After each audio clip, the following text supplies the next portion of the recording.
26 जुलाई यानी कि कारगिल विजय दिवस, एक ऐसा दिन जो भारतीय सेना की वीरता और जाबाजी की अद्भुत दास्तानों की यादों को संजोए हुए है। ये दिन हमें गर्व की अनुभूति करवाता है।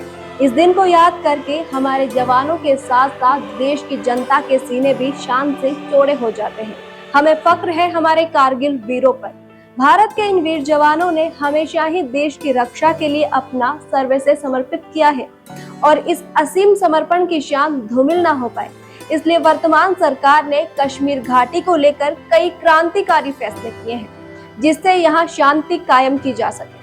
प्रधानमंत्री श्री नरेंद्र मोदी जी के नेतृत्व में देश के यशस्वी गृह मंत्री श्री अमित शाह जी कश्मीर में कई विकास कार्य और रोजगार के अवसर लेकर आए, जिससे सभी समुदाय के लोगों को फायदा पहुंच रहा है। कश्मीर जो एक समय आतंकवाद का पर्यायवाची बन चुका था, वो अब शांति, सुरक्षा और विकास के नए युग में प्रवेश कर चुका है। आतंकवाद और अलगाववाद की ऐसी कमर टूटी है कि घाटी में होने वाली हिंसक घटनाओं में पहले की तुलना में 68% की कमी आई है। 81% कम लोगों की जान गई है और कुल मारे जाने वाले लोगों की संख्या भी 69% से घटी है। 2 झंडे, 2 प्रधान और 2 संविधान का युग खत्म हो चुका है और अब जम्मू कश्मीर पूर्ण रूप से भारत का हिस्सा बन चुका है, जहां सुशासन भारत के संविधान पर चलता है। ये अमित शाह जी की कुशल रणनीति ही है कि घाटी से पत्थरबाजी की घटनाओं को पूरी तरह से सफाया हो चुका है और गृह मंत्री जी के नेतृत्व में एक 25 पॉइंट इंटीग्रेटेड एक्शन प्लान को बनाकर लागू किया है। साथ ही आतंकवाद के खिलाफ जीरो टॉलरेंस पॉलिसी अपनाई जा रही है। अभी कुछ सालों पहले तक कश्मीर के जिन युवाओं को भारतीय सशस्त्र बलों के खिलाफ हथियार उठाने और पत्थरबाजी करने पर मजबूर किया जाता था, अब वही युवा कश्मीर में अच्छी शिक्षा प्राप्त करके अपना भविष्य बना रहे हैं, क्योंकि जब युवा शिक्षित होंगे तब वो कश्मीर को विकास की राह पर ले जा पाएंगे। अमित शाह जी के नेतृत्व में कश्मीर घाटी के अंदर नए मेडिकल कॉलेजेस, डिग्री कॉलेजेस और नर्सिंग कॉलेज स्थापित किए गए हैं। साथ ही पहले से मौजूद कॉलेज में भी सीट्स की संख्या बढ़ाई गई है और ऐसी कई योजनाओं को लॉन्च किया गया है, जिससे रोजगार के मौके बढ़ाए जा सके। मोदी सरकार में गृह मंत्री जी ने कश्मीर की प्राचीन सभ्यता और परंपरा को जागृत करने का भी काम किया है, जहां प्राचीन मंदिरों और धार्मिक केंद्रों का नवीनीकरण किया जा रहा है। अभी कुछ समय पहले ही कुपवाड़ा में मां शारदा देवी का नया मंदिर बनाया गया है।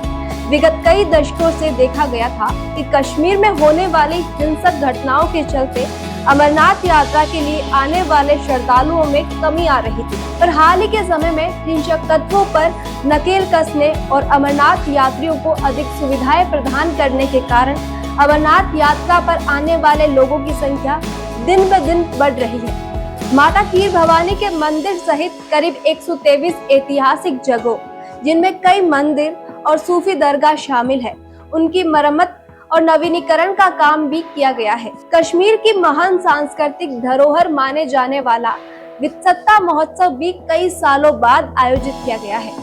साथ ही यहाँ के पारंपरिक कपड़े जो हैंडलूम की मदद से बनाए जाते थे और यहाँ के कारीगरों के हैंडीक्राफ्ट को पुनर्जागृत करने पर भी विशेष ध्यान दिया जा रहा है। अक्टूबर 2022 में जम्मू कश्मीर के अंदर पंचायती राज एक्ट लागू हुआ था, जिसका मकसद जमीनी स्तर पर लोकतांत्रिक प्रक्रियाओं को मजबूती देना था।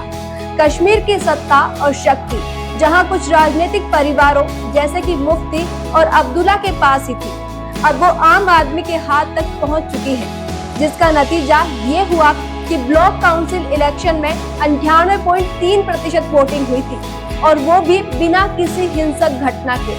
भारत के संविधान में एक आम नागरिक को जो भी अधिकार दिए गए हैं, अब वो जम्मू कश्मीर के हर नागरिक को भी मिल रहे हैं। साथ ही गरीब तबके से आने वाले लोगों को मिलने वाला EWS भी अब जम्मू कश्मीर में लागू हो चुका है। गृह मंत्री अमित शाह जी के इन कड़े और प्रभावी प्रयासों का ही परिणाम है कि आज जम्मू कश्मीर के विकास को पंख लग चुके हैं।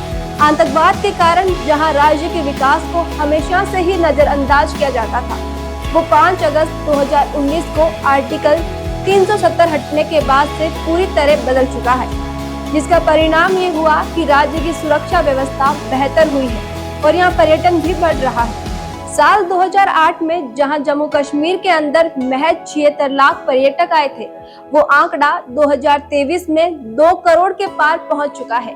मोदी सरकार के अंदर जम्मू कश्मीर में नए पर्यटन क्षेत्रों को बनाया गया है और पूरे 2 दशकों बाद यहाँ नए सिनेमा हॉल्स भी खुले हैं। दुनिया का सबसे ऊंचा रेलवे ब्रिज चेनाब ब्रिज को भी यहाँ पर बनाया गया है और यहाँ सबसे लंबी नेशनल हाईवे टनल भी निर्मित की गई है। यही नहीं, प्रधानमंत्री विकास पैकेज में जम्मू कश्मीर के अंदर 63 विकास प्रोजेक्ट्स को पूरा करने के लिए 80,000 करोड़ की राशि प्रदान की जानी है, जो जम्मू कश्मीर की तस्वीर को पूरी तरह से बदल देंगे। साथ ही वीडियो ने ज्यादा से ज्यादा लाइक करो, शेयर करो और बनाए रखो झलकों पर आपका प्यार और विश्वास।